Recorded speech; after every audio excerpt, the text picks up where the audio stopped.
El 18 de junio de 1815, en unos campos llenos de lodo, en lo que hoy es Bélgica, se libró una batalla. Pero no fue cualquier batalla. En un solo día de combate brutal, no solo se decidió un enfrentamiento, no.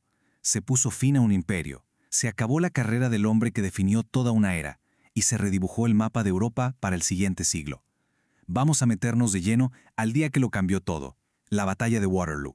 Y para entrar en el ambiente de ese día, qué mejor que empezar con las palabras del propio comandante victorioso.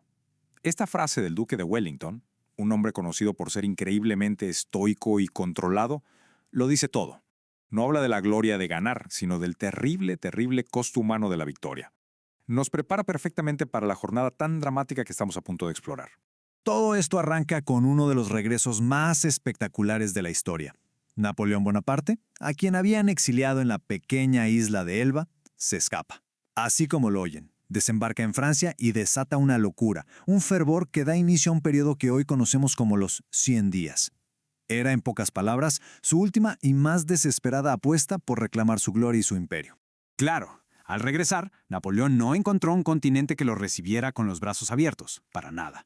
Las grandes potencias, Gran Bretaña, Prusia, Austria y Rusia, se alarmaron muchísimo, dejaron a un lado sus pleitos y formaron la séptima coalición con un solo objetivo: detenerlo de una vez por todas. Napoleón se enfrentaba a una fuerza combinada gigantesca que se alistaba para invadir Francia. Su única opción era ser audaz, lanzar una invasión preventiva en Bélgica para golpear y derrotar a los ejércitos británico y prusiano antes de que pudieran juntarse. Y esta tabla nos pone las cosas en perspectiva. El famoso Armée du Nord de Napoleón, aunque era muy poderoso y estaba lleno de veteranos lealísimos, estaba en clara desventaja numérica. Se enfrentaba a las fuerzas combinadas de Wellington y del mariscal prusiano von Blücher, que ya estaban en la zona. El tiempo, de verdad, era su peor enemigo.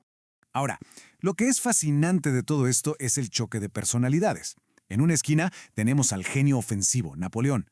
En la otra, a Wellington, el maestro de la defensa, el duque de hierro, un tipo frío y calculador.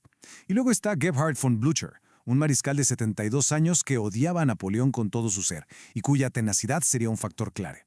Sus estilos, tan opuestos, iban a definir cada movimiento de esta campaña.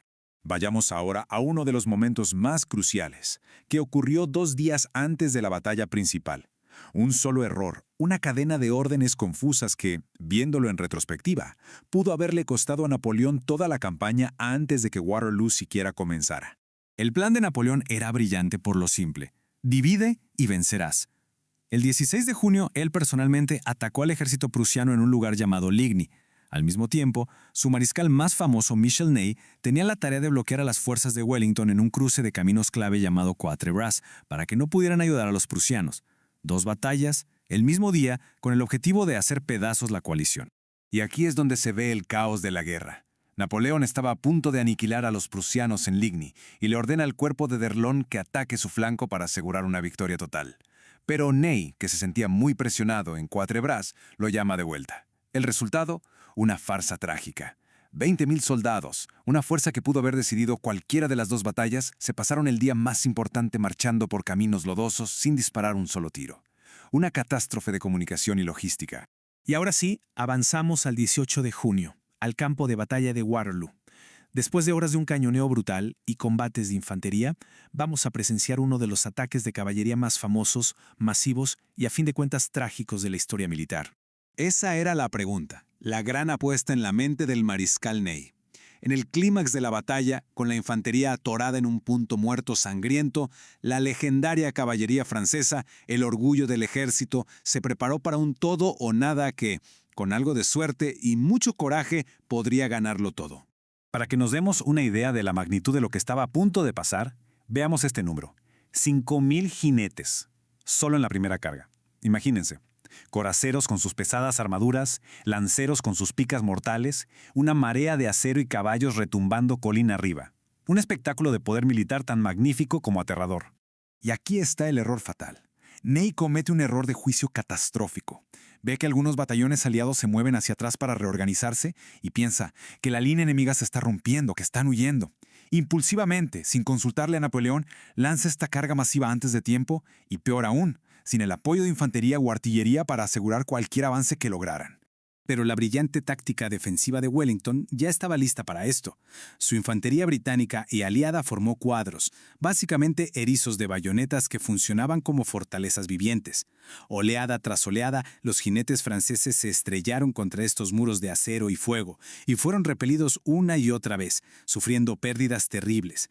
Al final, la mejor caballería de Europa se había sacrificado para nada.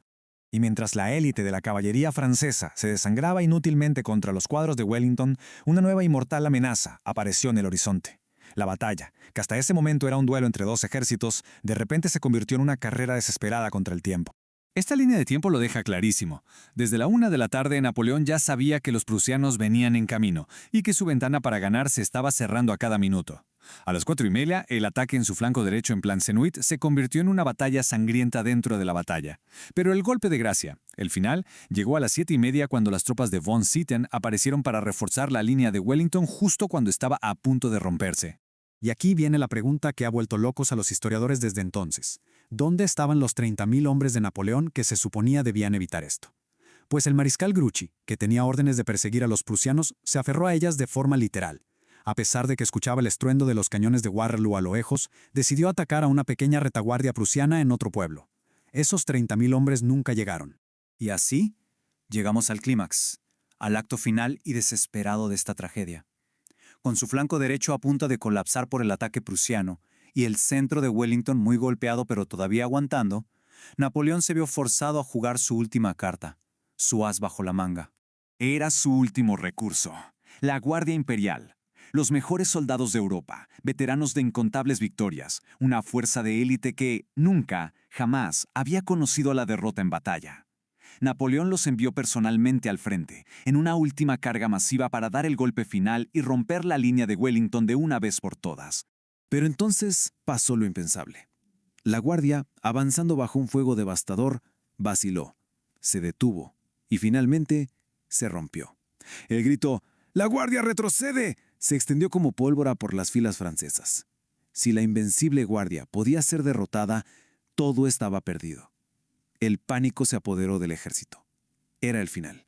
Y el costo de ese día queda brutalmente claro en esta gráfica. El ejército francés fue prácticamente aniquilado, unas 41.000 bajas, entre muertos, heridos y prisioneros. Las pérdidas aliadas y prusianas también fueron terribles, sumando unas 24.000. Fue una carnicería industrial que dejó marcada a toda una generación. La derrota de Napoleón en Waterloo no fue solo el final de una campaña militar. No, fue el violento punto final de una era de agitación, guerra y revolución que había empezado más de 20 años antes en París. Así que, para que quede claro, podemos definirlo así. Waterloo fue la derrota final e inapelable de Napoleón Bonaparte, el punto final que selló no solo el destino de su imperio, sino el de toda una generación de europeos. Y el punto clave es que las consecuencias fueron sísmicas. A Napoleón lo exiliaron a Santa Helena, una roca en medio del Atlántico de la que ya no volvería.